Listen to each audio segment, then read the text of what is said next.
Vítám vás tady na kanále, jak možná někteří z vás poznali, možná ne. Hrem Mad Road, tady rovnou můžete vidět mé jméno. Můžeme tady vyměnit tyto kola, které mají velice velkou durabilitu. Vezmeme benzín, nalijeme ho. A v tomhle videu si ukážeme nějaké triky a takové, jak jednoduše vlastně přežít tuhle hru.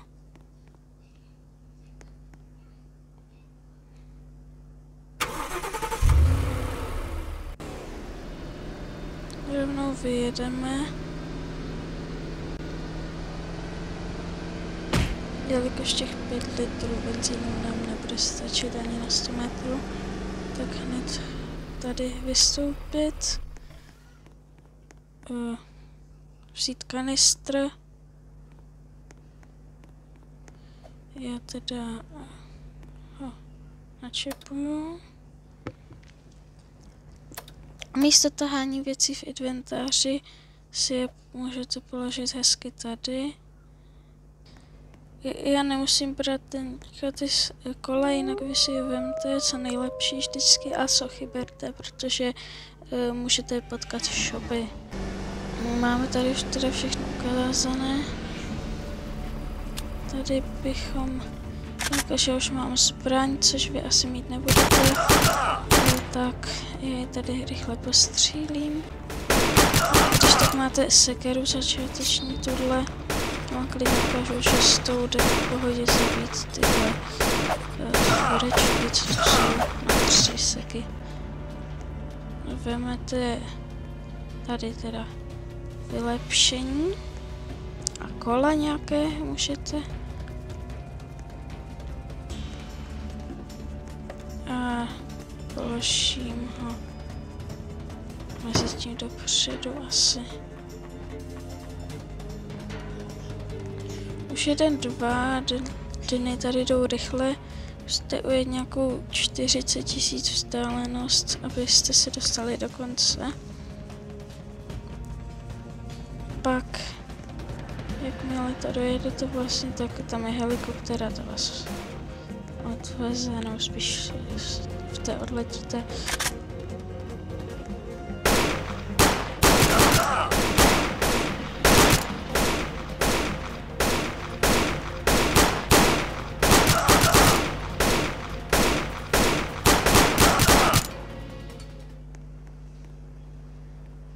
Tady se můžou také nacházet tyto bundly, takové s penízema, které vám dávají právě ty peníze. Můžete vidět, že se to tam přečetlo. Tady dokonce 1000. Ty jsou nejlepší. A já bych potřeboval nějaké náboje. Tady jsou. Nice. Takže to je všechno asi k této hře. A já teda to začnu hrát líp, abychom se dostali co nejdál. Nejlépe do konce až.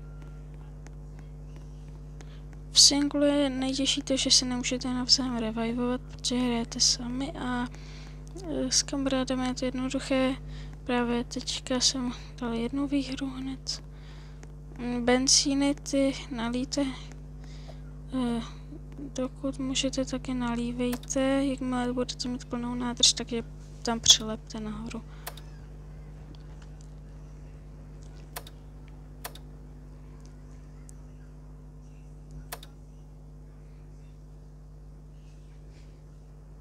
A jeden si pro jistotu nechám. Když jdete špatným směrem, tak jak můžete vidět, se tady objeví šipka a nahoře ještě ukazovátko, které ukazuje, jakým směrem jedete a kolik metrů jste daleko. Tak to rovnou pojedu, nebudu to ukecovat. Struktura. Tady se spawnují takhle ty struktury. Když nejde porazit. Na ně stačí vytáhnout tohle.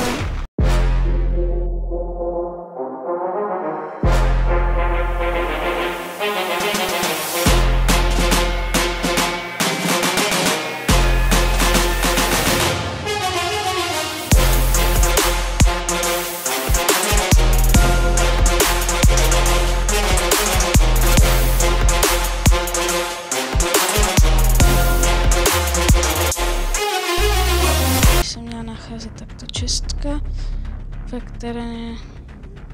Yes. Tohle rozhodně vezmete, protože sice to má úplně nulový damage, skoro úplně na nic, je to mnohem lepší tato zbraň, ale vezměte si to, protože jakmile narazíte na shop, prodáte to za 10 000. Pozbíráme.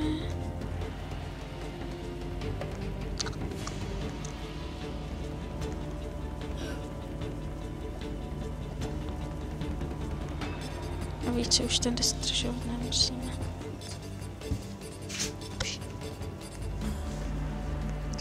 Jdem dál rovnou.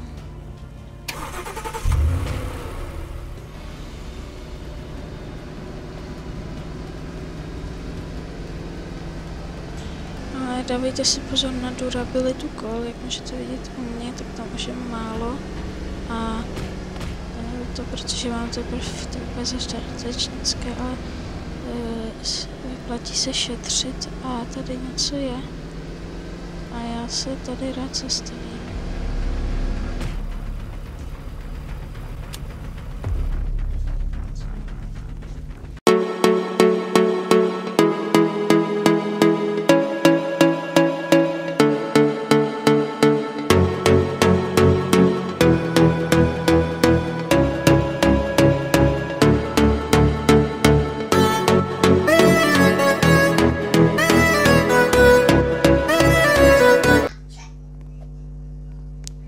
Vlastně tady všechno, můžeme se vrátit k autu. Ukazuje se tady vlastně, kde to auto je.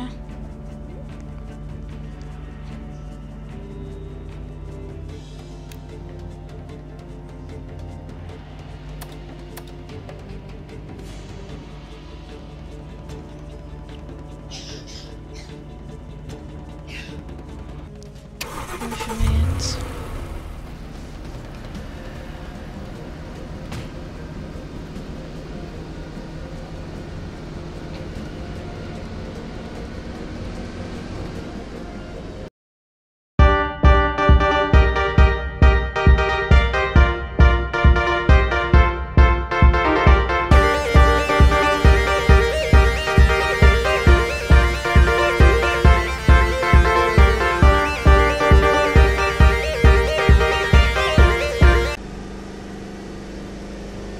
A tady je boss fight a já nemám ty. Tady vám ukážu trik, jak jednoduše zabít bosse bez toho, aniž byste vlastně byl nějak ohrožení. Jediné, co vás může ohrozit, bude vlastně...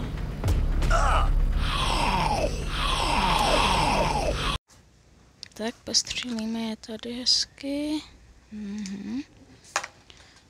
Potřebujeme najít tu pilu teda, abych mohl ukázat ten trik.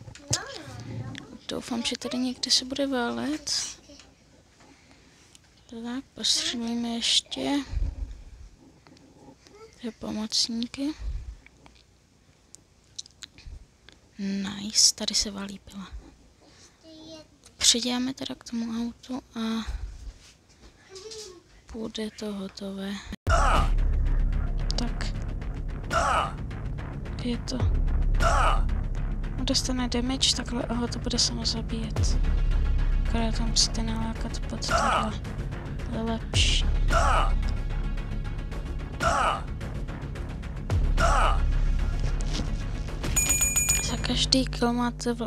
Za každého bossa máte 10 těchto diamantů a pak jsou ještě questy, které si můžete v lobíčku nastavit.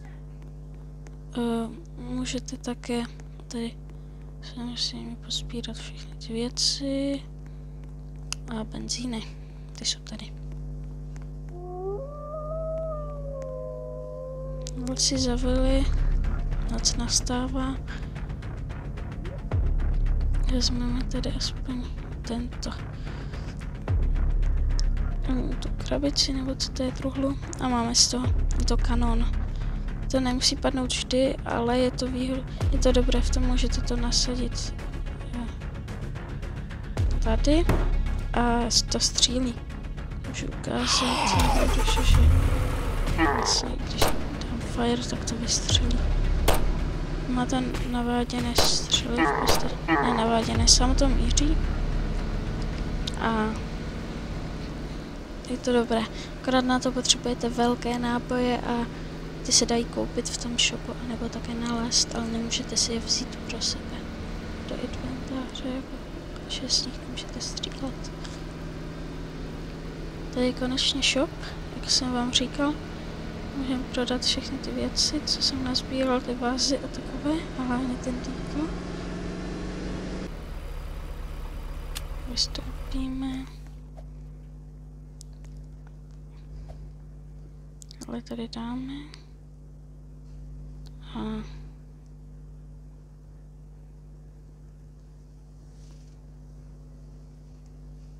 tohle všechno pobereme.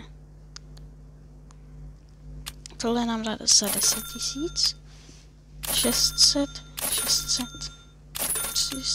ok, 600, 400.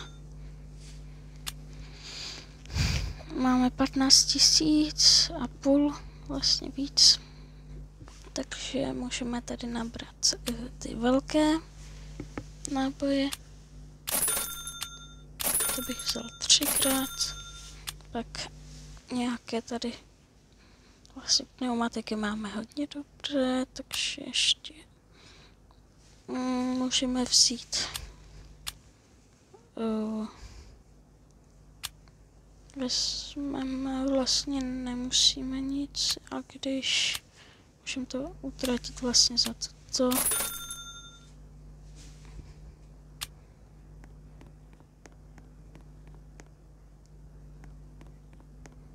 Tohle dáme sem. A můžeme jet. Jedeme.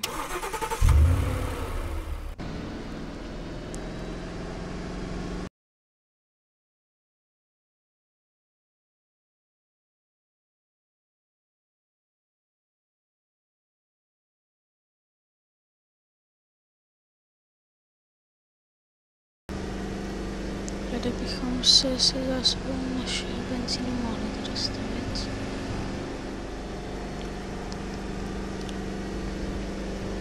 Nebudu tam najíždět, protože to nejde vyjet skoro. Ale vezmu si tam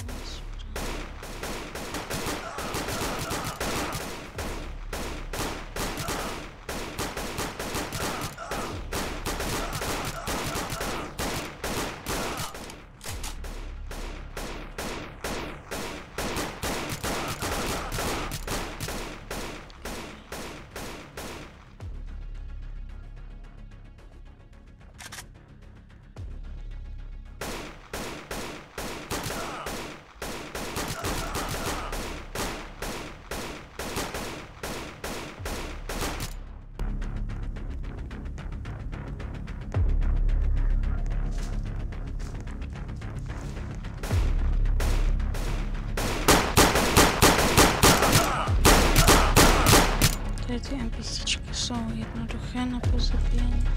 Tady je hodně těch kanistrů. Hodně bandáží. Druhé patro, tady jsou právě náboje. A ty nezabírají místo. To je ta zbraň, kterou mám. AKčko to nepotřebuju. Můžeme tady rovnou vyskočit. Tady jsou rampy a nějaké odměny.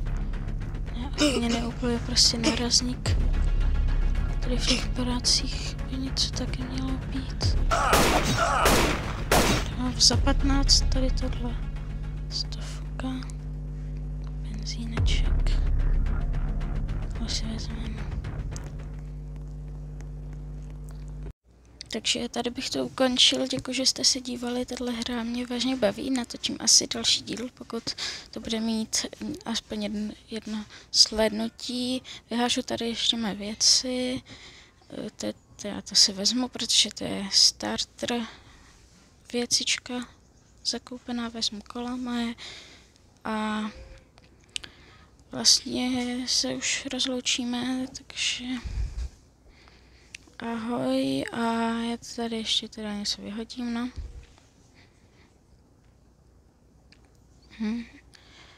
Ahoj, mějte se dobře a pa.